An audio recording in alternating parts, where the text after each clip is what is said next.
Gente, hoje estamos encerrando mais uma série da Igreja Candeias, uma série baseada no livro do autor Larry Crabb, De Dentro para Fora.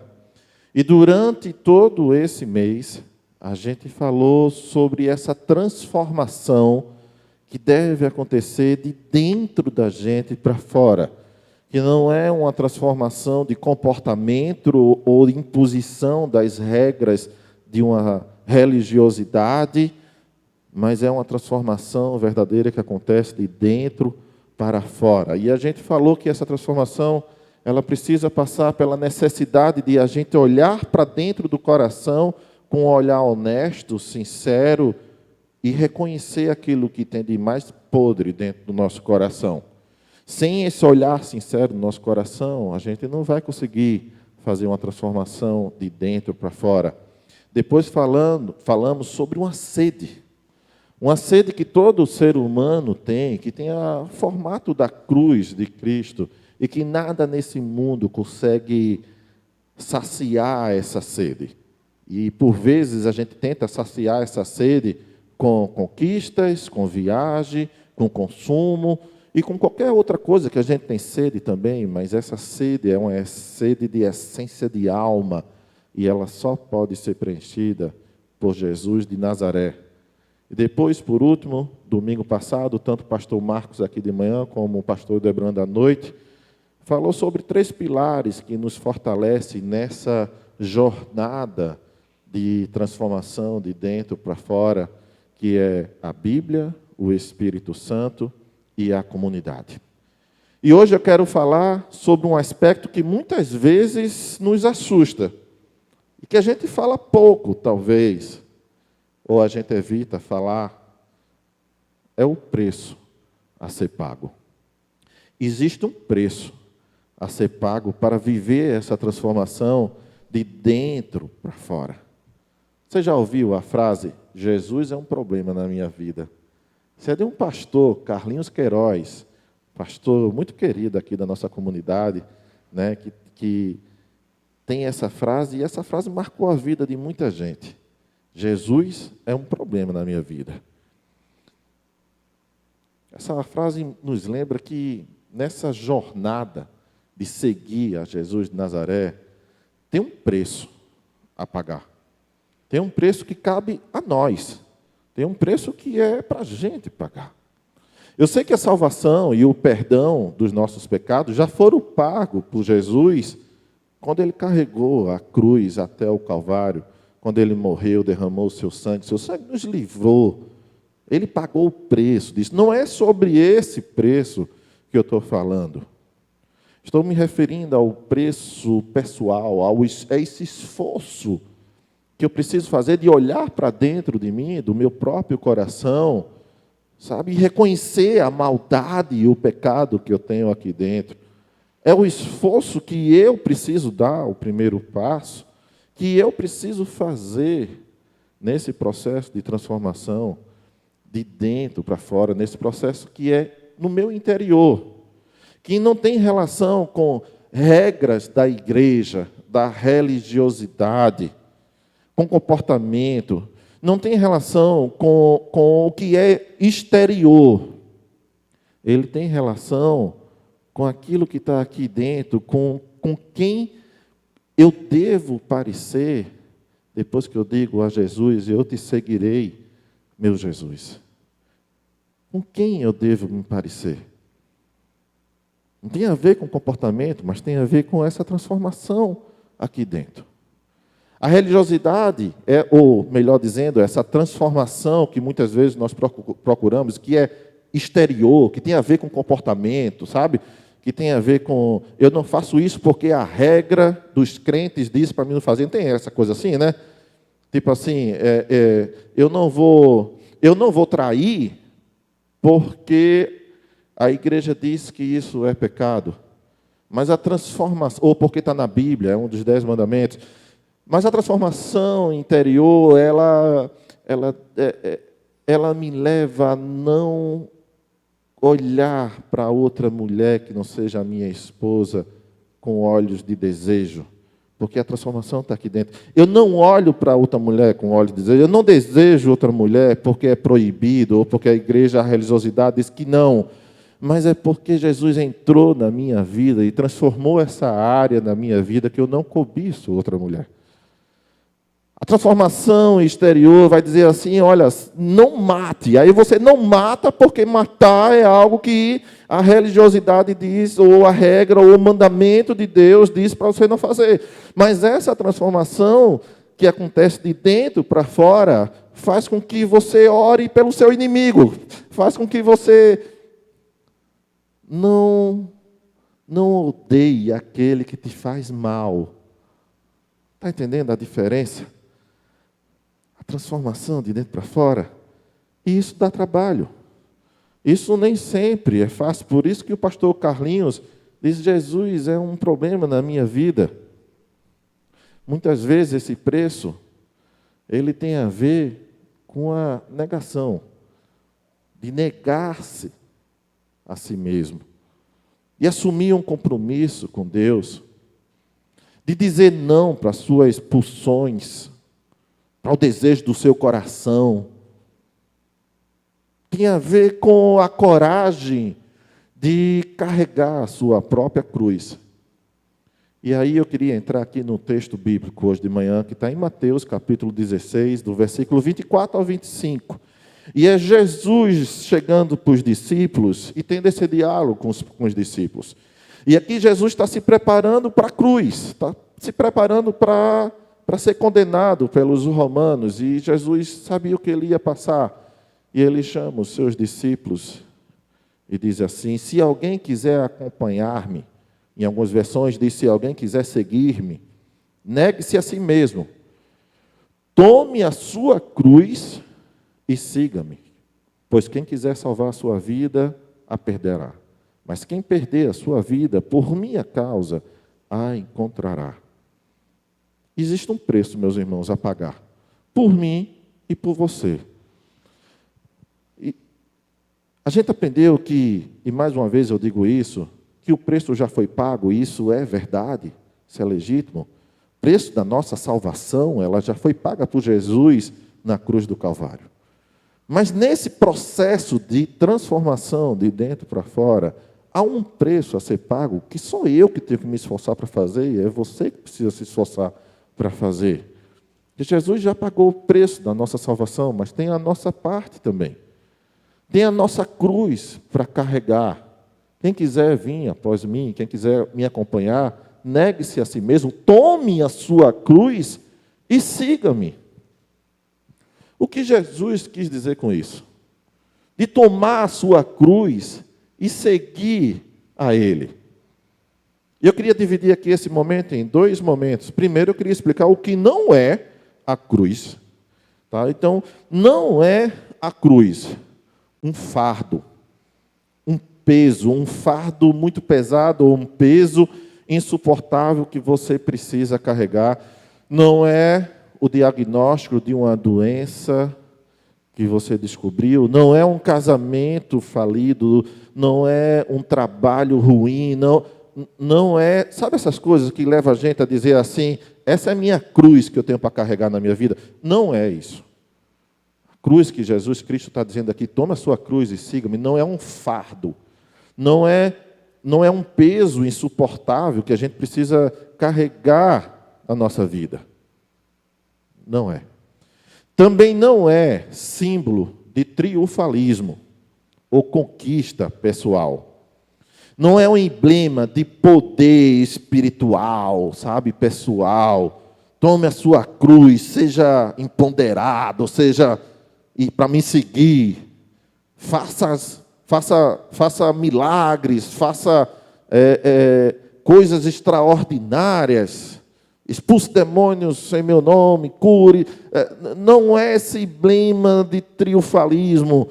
Não é dizer assim, em nome de Jesus eu vou conseguir passar naquele concurso ou naquele emprego, ou eu vou... Não é usar a cruz para triunfar na vida. A cruz de Cristo também não é um objeto como a gente usa como amuleto místico. Não é um objeto que eu vou colocar, por exemplo, no retrovisor do carro, a cruz, para me livrar dos maus do trânsito, da batida, do homem mau. Também não é um pingente que eu carrego no meu cordão, no peito, para me livrar dos maus olhados. Não é um objeto que eu coloco na porta de casa, sabe, para evitar que os espíritos maus entrem, que o anjo da morte passe. Não é um amuleto místico. A cruz não é isso. A cruz também não é um convite para a gente viver um tipo de graça barata. O livro do pastor Hildebrando, Tons de Laranja, que a gente tem aqui, tem um capítulo no livro chamado O Beijo da Graça com a Verdade. E pastor Hildebrando comenta nesse capítulo um conceito do filósofo alemão Bonhoeffer, sobre graça barata e preciosa graça. E ele diz que essa graça barata vem no discurso daqueles que querem seguir a Jesus e não estão dispostos a pagar o preço da transformação de dentro para fora.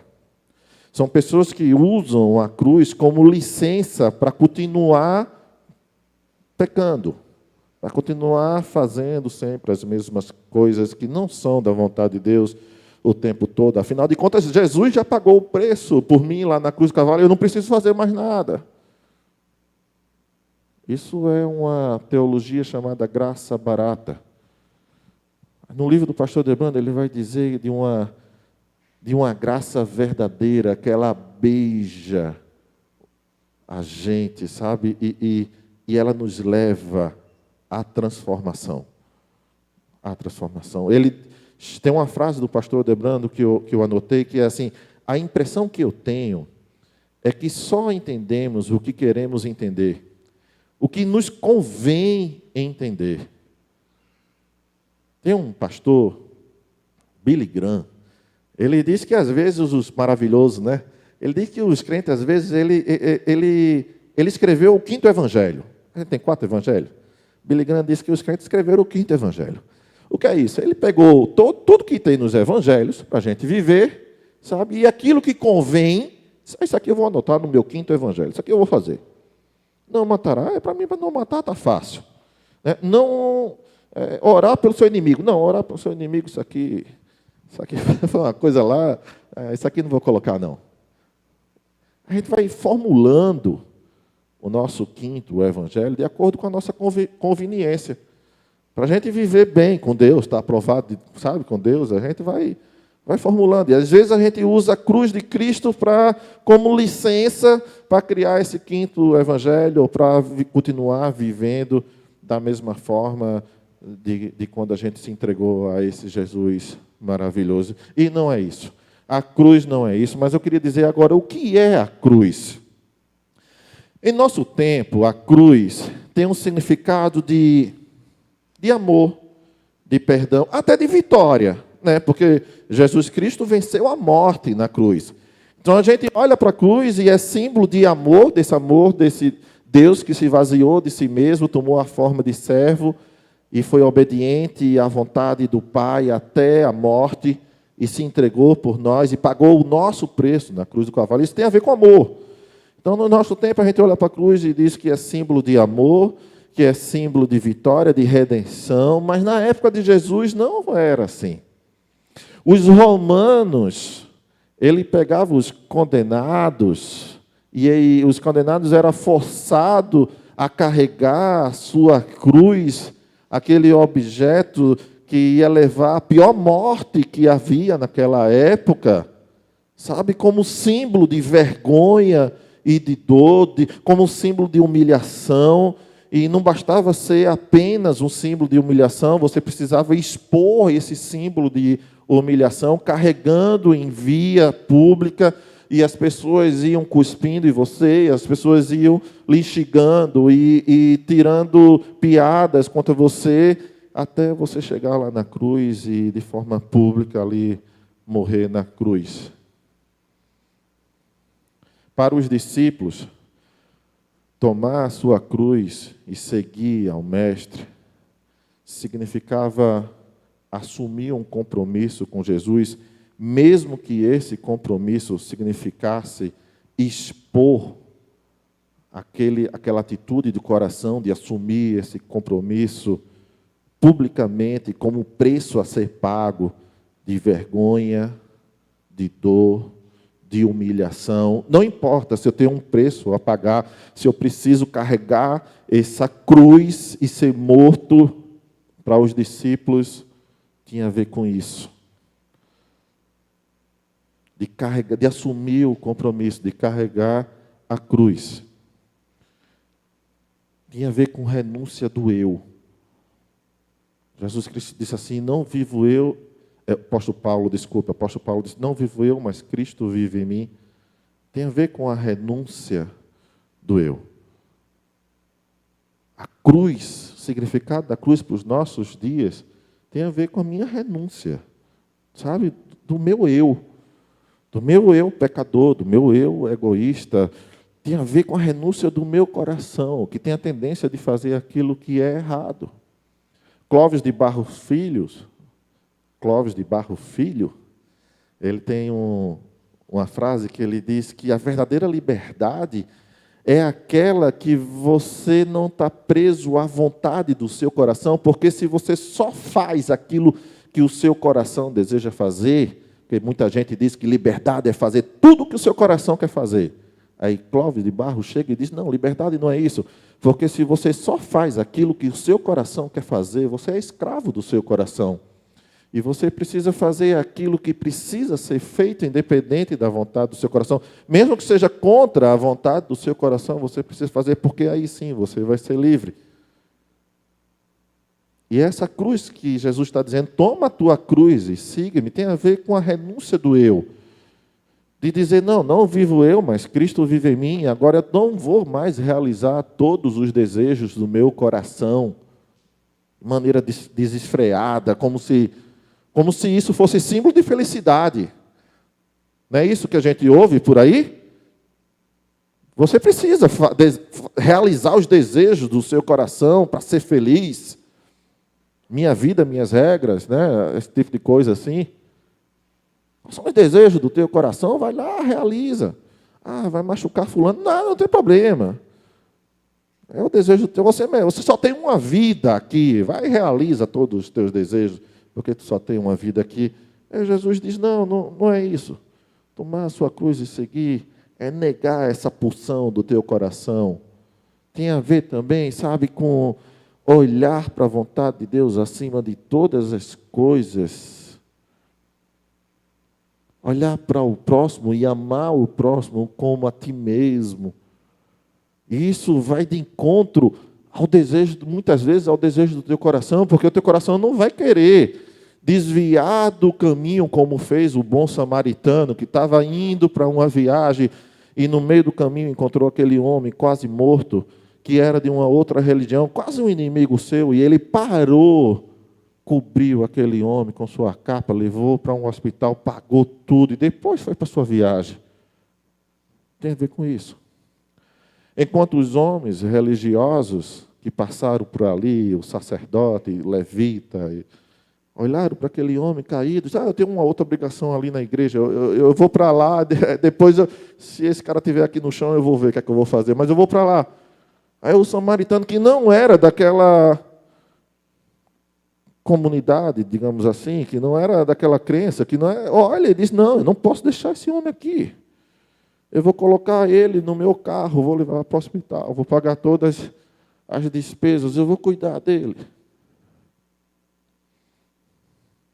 Tem a ver com a frase de que Jesus disse, a minha vontade é cumprir a vontade do meu Pai. Carregar a cruz é a renúncia do eu, mas também é viver rendido à vontade de Deus. Rendido à vontade de Deus. O que é ser rendido à vontade de Deus? Primeiro, você precisa caminhar com esse Deus para saber qual é a vontade de Deus. Você precisa ter conexão, você precisa estar próximo. Não dá para entender a vontade de Deus se você só o busca todo domingo. O culto precisa ser na vida para a gente entender qual é a vontade de Deus. A gente precisa buscar a Bíblia, o Espírito Santo, a vida com pessoas, seja dentro da comunidade, mas também família, com amigos, sabe? É essa coisa, essa troca, é sentir a dor do meu irmão, ele sentir a minha dor, é eu sentir a tua alegria e tu sentir a minha alegria, é eu me alegrar com a tua alegria, mas também me entristecer com a tua dor. Tem a ver com isso, de conhecer a vontade de Deus, porque o reino de Deus está entre nós, ele não está em um lugar específico, onde a gente vai adorar a Deus. O reino de Deus está entre nós, é na nossa relação que Jesus se manifesta. Por isso que ele disse, onde tiver 2 ou 3 reunidos, ali eu estarei. Onde tiver 2 ou 3 reunidos fazendo a minha vontade, quem olhar para vocês, quem olhar para o casal fazendo a minha vontade, vai reconhecer a minha presença de Jesus no meio desse casal. Onde tiver 2 ou 3 fazendo a minha vontade, ali eu estarei presente. As pessoas, eu vou ser lembrado ali. As pessoas vão perceber ali. É viver rendido à vontade de Deus. É abrir mão de querer ser Deus da sua vida e Deus da vida dos outros, até mesmo dos seus filhos, a sua esposa, do seu marido. É abrir mão de querer ser Deus. A gente planeja as coisas na vida, está certo, tem que planejar mesmo. Deus nos deu inteligência e capacidade de planejar, e a gente precisa, mas a gente precisa entender que a última palavra é de Deus, e que Ele tem o controle de todas as coisas, e que Ele está cuidando de nós. E no momento que a gente vai se sentir sozinho, e a gente está orando, pedindo, Deus, não me deixa sentir sozinho, Ele envia alguém para caminhar com a gente. Tem a ver com isso.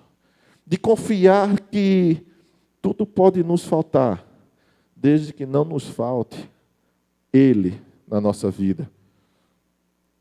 Pode me faltar saúde, mas que no leito do hospital não me falte Jesus.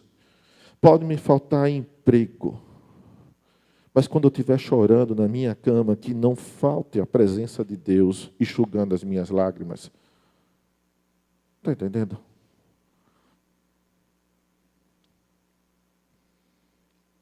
Ser rendido à vontade de Deus tem a ver com olhar para dentro do nosso coração, os piores pecados que nós temos, para aquilo que fede, e chamar pelo nome, e dizer, Senhor, eu sou essa mulher egoísta, dominadora, eu sou esse homem egoísta, dominador, egocêntrico, como é que diz aquela pessoa que só junta dinheiro? Como? Miserável, avarento? Pode ser também. Miserável, eu sou esse homem miserável. Né? O dinheiro acaba em mim. E a gente não entende que se Deus nos dá dinheiro acima da nossa capacidade de viver, é para a gente abençoar outras vidas também. Não é para o dinheiro acabar na gente. Ser rendido à vontade de Deus tem a ver com olhar para... Eu estava conversando isso com Samuel hoje de manhã.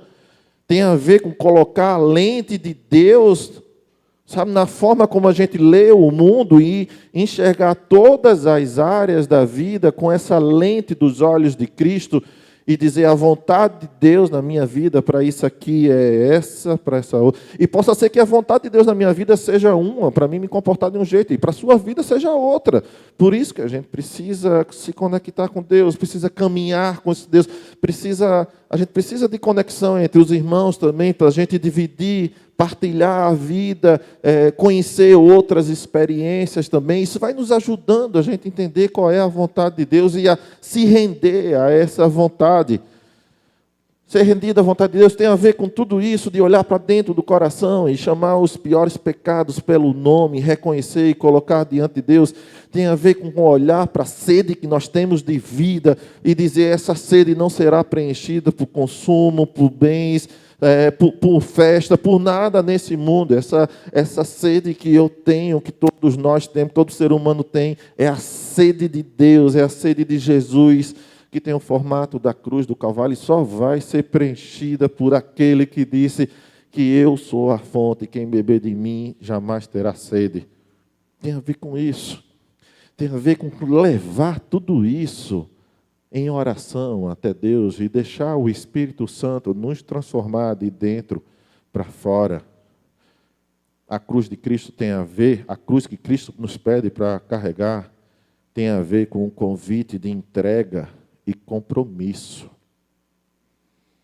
Tem a ver com entrega na nossa vida, mas compromisso de se negar e carregar essa cruz, que não é fácil, porque ela vai de encontro com tudo que o mundo diz que é felicidade, sucesso, parâmetro de vida. Sabe esse modelo?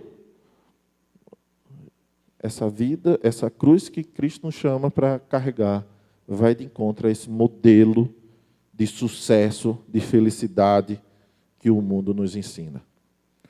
Por isso que para os discípulos talvez seja pegar e expor, mesmo que doa, mesmo que seja ruim, e não ter vergonha de carregar essa cruz. Tem a ver com esse compromisso. E aqui eu queria deixar uma pergunta. Vale a pena pagar esse preço? Vale a pena pagar esse preço?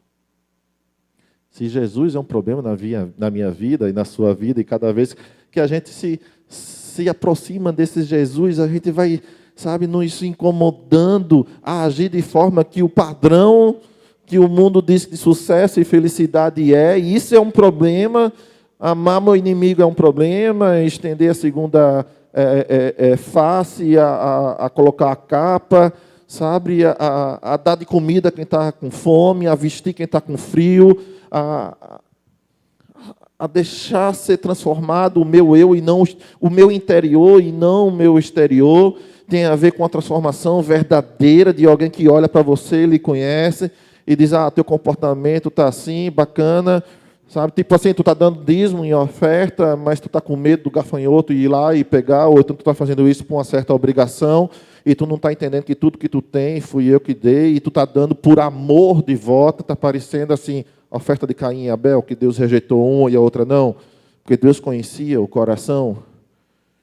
Caminhar com Jesus, tomar a cruz e seguir, dá trabalho e tem um preço a ser pago por cada um de nós, e a pergunta que a gente precisa sair daqui respondendo essa pergunta é: vale a pena pagar esse preço? Eu estou disposto a pagar esse preço, a tomar sobre mim a cruz e seguir a esse Jesus, mesmo que signifique expor dor, vergonha, sofrimento, mesmo que precise um sacrifício, a negar a si mesmo.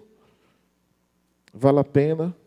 Vale a pena, como filho, como filha, dizer: Pai, qual é a tua vontade na minha vida como filha diante dos meus pais, e eu não quero agir conforme o meu coração, conforme as pulsões dos meus sentimentos, da raiva do momento ou de qualquer outra coisa, mas eu quero seguir honrando a tua vontade na minha vida, e entendendo que, negando a mim mesmo e cumprindo a tua palavra, a tua vontade, eu estou glorificando o teu nome.